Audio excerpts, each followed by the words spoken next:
Y'all, hey, welcome back to my channel. Thanks so much for stopping by. Y'all, summer's here, which means summer reading is here. So I want to talk about how we can use Kindles to get our kids to do summer reading without having to fight with them.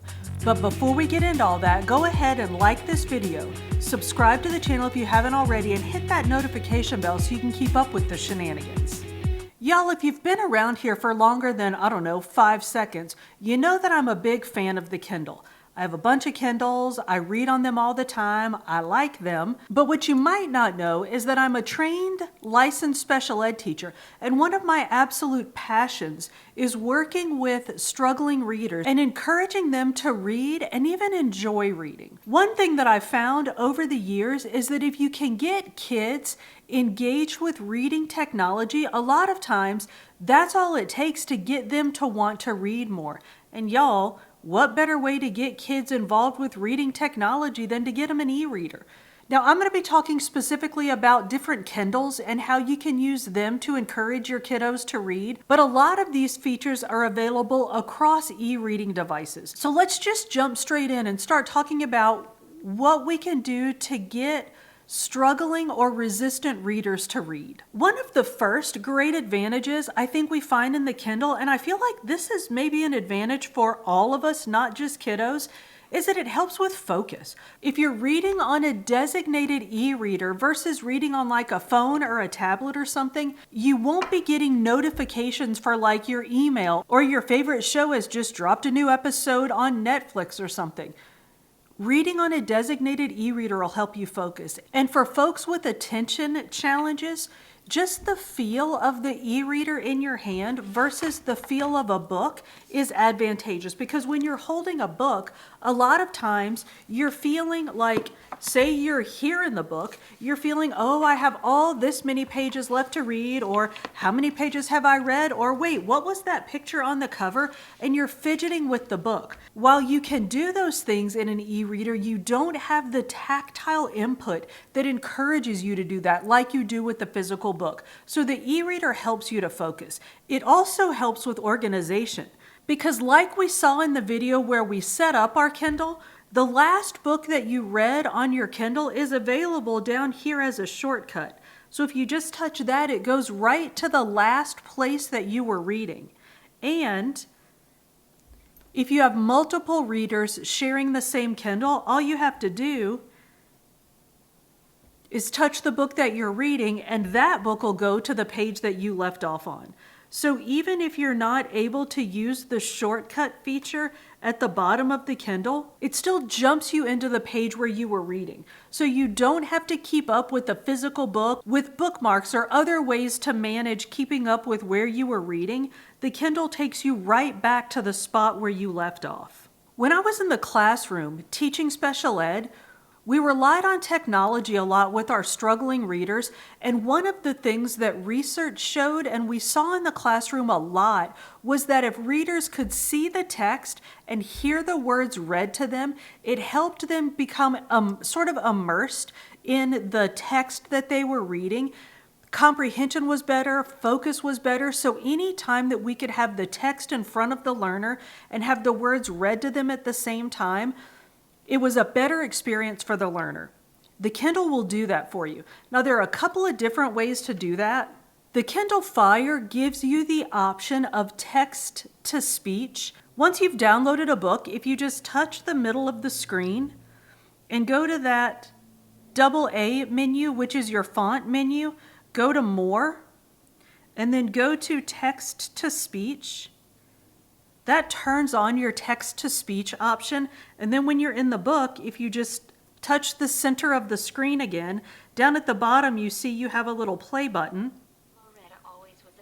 and it'll play the text. I'm worried that if I play this on YouTube, I'm going to catch a copyright strike, so I'm not going to play it, but the text-to-speech voice on the Kindle, it's a little robotic on the Kindle Fire.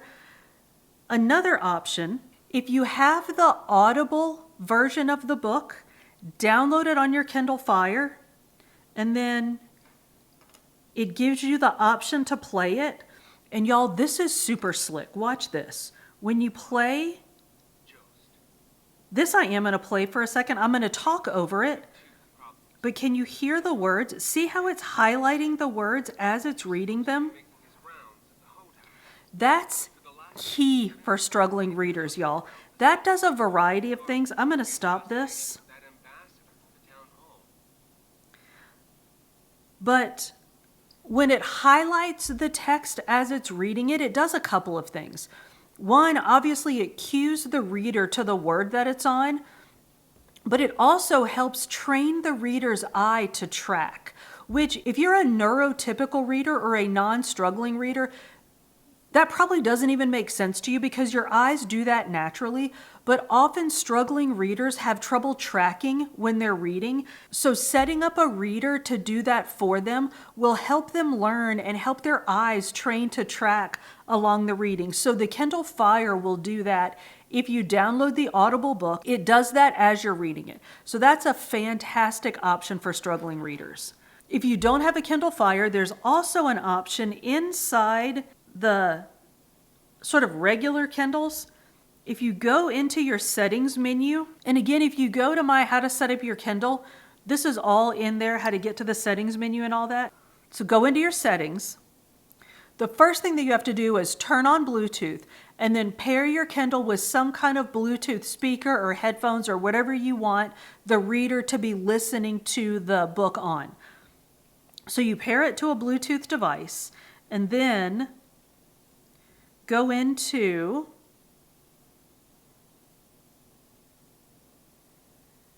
accessibility and turn on voice view screen reader. Now, once you've done that, mine isn't going to do it because it's searching for a Bluetooth device, but if you have a Bluetooth device hooked up, the voice view screen reader will turn on and it'll read everything on the screen for you. So once you do that, and you go back to your page in your book, it'll read the page in the book. So the voice on the regular Kindles is less robotic than the voice on the Kindle Fire, but neither one of these will track for you when you're using straight voice to text like it will when you're using the Kindle with an Audible book. The rest of these I want to go through a little bit more quickly because we talked about them in depth in that setting up my Kindle video, and the chapters are marked so you can go find them in there and figure out how to do them. I just want to suggest how you can maybe use them with your kids, with maybe reluctant readers or struggling readers. Whispersync is a great thing to use. So Whispersync allows you to sync up different Kindle devices and allows you to sync up your Kindles with your Audible. So if you have a kiddo who wants to read maybe a longer book and just wants to read parts of it and then listen to parts of it, or heck, even if you're somebody that wants to do that, I'm somebody who does that. Whispersync will help you with that. So you can download the book on Kindle and Audible. Now you have to have it in multiple formats, of course, but you can download it on Kindle, read it on a Kindle for a while, and then pick it up on an Audible device. So like if you have Audible on your phone or something or on a tablet, open it up on Audible and it'll pick up right where you left off reading on the Kindle. And then when you're done listening and you want to go back and read some more, you close Audible, you open up the book in the Kindle, and it goes right to where you left off on Audible. So it's a great way to allow a reluctant reader or a struggling reader or maybe a reader that gets bored to experience the text in multiple modalities. It's also a great way if your reader wants to maybe try to tackle texts that are a bit above their reading level. They can read for a bit and then listen for a bit, or do like we talked about with the Kindle Fire and read and listen at the same time. So those are all great options for using Whispersync. The different fonts and layouts in the Kindle are fantastic for any reader, but especially for readers with maybe with processing challenges or with visual processing challenges. Again, we've talked about all these, but if you just touch the top of the screen when you're in the book and go into that little AA, if you go into fonts and just kind of mess around with the fonts and find ones that your reader enjoys, there's one that I highly recommend you try, and that's Open Dyslexic. Now, y'all, we've known this for decades about readers with visual processing disorders. that letters that look the same, like think about a lowercase b, a lowercase d, a lowercase p, and a lowercase q. Those are all a circle with a stick, right? And the only difference is the way that those letters are positioned, right? The way that the stick and the circle are positioned. So for neurotypical processors or somebody that doesn't have a processing disability, they all look different, right? Like a D, a B, a P, and a Q, you're thinking those are all different letters. But if the way that your brain processes that information is a little bit different, those might all look the same to you. Well, in Open Dyslexic, all of the letters look different.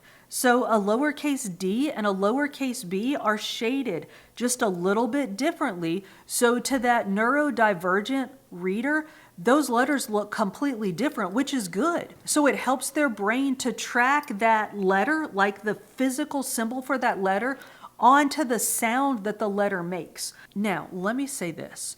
I cannot read. I mean, I can read in Open Dyslexic. I have a student that reads in Open Dyslexic, and I try to read with him so that our pages sort of track together, but I can't do it for long. Like it's hard for me to read in Open Dyslexic. But y'all, that really sort of brought home to me how hard it is for non-neurotypical readers to read in fonts that mess with their brains. So with that being said, mess around with the fonts on the Kindle and find one that works for your reader, or find one that works for you. If you haven't played with the fonts in the Kindle, even if you're a neurotypical reader, you're doing yourself a disservice by not finding a font that works well for you.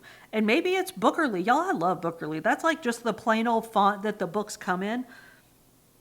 But mess around and find I have to switch mine right back to Bookerly because I can't. My brain can't think in other fonts. The layout setting in Kindle can also be very helpful. And that's also in that AA. So get out of font family and go into layout. And this can also be very helpful for readers with atypical visual processing. You can set their Kindle so that there's more white around the edges and the text is just sort of right down the middle. You can space it out more. You can change a lot of things on the Kindle. You can do a landscape instead of portrait layout, which will allow you to do more sort of extensive visual changes to help your learner. And y'all, this might be a little exhaustive at first, but I truly believe that if you can create a less taxing, less stressful visual experience for your struggling reader, you can get them to be less resistant to reading, and then all you got to do is find things they like to read, and it's off to the races. A quick, easy change you can make is just stick the Kindle in dark mode. There's lots of evidence that reading light words on a dark background reduces eye strain and makes reading easier overall. For readers with sensory processing disorders, dark mode can reduce the amount of stimulation coming from the screen and give them a better experience when they read. So those are some things that you can do with an e-reader to sort of change the physical reading environment that your learner is in. Let's talk about some of the information processing things that we can do with the Kindle to help these readers. One of the great things that Kindle offers is X-ray mode. Again, we talked about this in that other video, but y'all, I love X-ray mode. So it's under those three dots, you hit X-ray. This gives you sort of a higher level, like the helicopter view, the overview of characters, settings, themes, those kind of things about the book that sometimes struggling readers will lose as they're reading, and that will cause them to kind of give up on a book. Well, the Kindle gives you that as you're going along, so you can jump into X-ray and be like, wait, who was that? Why is he here? What am I reading? So it'll give you notable clips, and different books have different things in X-ray. It just depends on what's important in that book. So this book gives me notable clips. It gives me people, which is a biggie. Terms can be a big deal. Like if you're reading fantasy, y'all, some of those words, you're like, what am I reading? So terms can be really important, and especially for a struggling reader, terms that are used in a unique way in a book, For an average reader, you just kind of figure them out in context, or you just kind of brush right over them and figure you'll figure it out later. Well, it can completely derail a struggling reader. So having this at your fingertips in the middle of a book can be just absolutely invaluable. So anyway, that's X-ray. I said I wasn't going to get all bogged down in these things, and I'm getting all bogged down in these things. The built-in dictionary, thesaurus, Wikipedia, that whole thing, fantastic in the Kindle. So all you have to do, I don't know if there are any hard words on this page, so I'm just going to pick a word.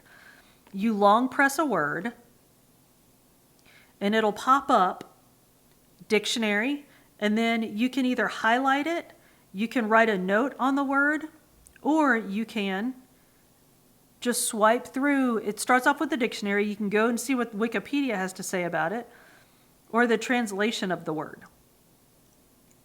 Again, y'all, that can be invaluable, because where a reader might not put down their book, go look up a word they don't know, and come back to reading, if it's right there on the screen, you might be able to get them to just long press it, see what the word means, and then go on. So that can be absolutely invaluable. Y'all don't judge the words that I've looked up, but Vocabulary Builder keeps the list of words that you've looked up. And look, down here at the bottom it says flashcards. Y'all, you can make flashcards so you can go back and quiz yourself on the words that you had to look up to make sure that you've actually learned them. Knowing them while you're reading the book is one thing, but knowing them later, once you're sort of out of the context, that's totally different. That's actually knowing the words. So that's Vocabulary Builder, and it is the bomb. That's flashcards. All right, I got a little excited there. Let me calm down. Let's talk about Wordwise. Now for Wordwise, we're going to go back into that AA font menu and go over to More. And we're going to scroll all the way down. Right above Pinion, you see Wordwise. So we're going to turn that on. And work. There we go. Takes a second. But see how my text is like all spread out now? But looky here. In between the lines, it gives you little hints to harder words.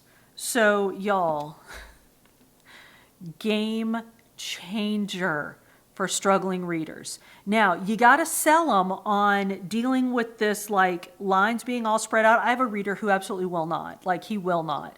But I've decided that I'm going to find a book that's enough above his reading level that he can't read it without this. And it's going to have to be something he really wants to read. But this will allow a reader to read without having to bust out and go to the dictionary or do the long press to look up words they don't know. It's built right in there. So I feel like this is better for more struggling readers that need more help as they're reading. Y'all, this gives them independence. This is huge. This allows them to read and figure out words on their own as they're reading. Seriously, what is better than that? Let me tell you what's better than that. We didn't talk about this before with the whole organization and all that. One of the things that I struggled with when I was teaching in public schools was I often had, especially in high school, oh, for heaven's sake, I often had readers who were reading at a lower, like significantly lower level, so they couldn't read texts, like books that their friends were reading, and the books that they had to read at their reading level were way below their age level. And they refused, and I didn't blame them. They didn't want to be carrying these books around because it was embarrassing to be carrying around like a 4th grade book when you were a junior in high school. They just weren't going to do it. Well, when you're carrying around a Kindle, y'all have no idea what I'm reading on this Kindle, right? All you see is the Kindle. So unless you tell somebody, nobody knows what you're reading. Again, game changer. So this is the same kind of thing. This just opens up worlds for these readers who in the past would not have been able to read these books because it gives them hints to words that they wouldn't know, and it gives them those hints on their reading level. So Wordwise is a very powerful tool if you can get your readers to use it. Just one more thing I want to point out, y'all, and you just kind of saw it, is highlighting and sort of annotation within the book. So in order to highlight within a book, all you have to do is hold down your finger and drag along until it's underlined, and then mine automatically highlights because I highlight all the time. But if you long press on something, there we go. It'll give you the option. You can add a highlight, and then you can add a note. This can be a really powerful way to help your readers organize their thoughts and sort of remember the important points in the text. So you can highlight, you can add a note. Then later you can go back over here to where you can see all of the chapters listed. Well, your other option is notes and highlights. And you can see all of your highlights and your notes. So your learner can go back later and look at the notes that they made, or you can ask them about their book, and if they can't remember, they can just pull up their highlights or pull up their notes and be able to talk to you about the book that they're reading. Y'all, how cool would that be for your reluctant reader to be able to tell you to teach you about a book?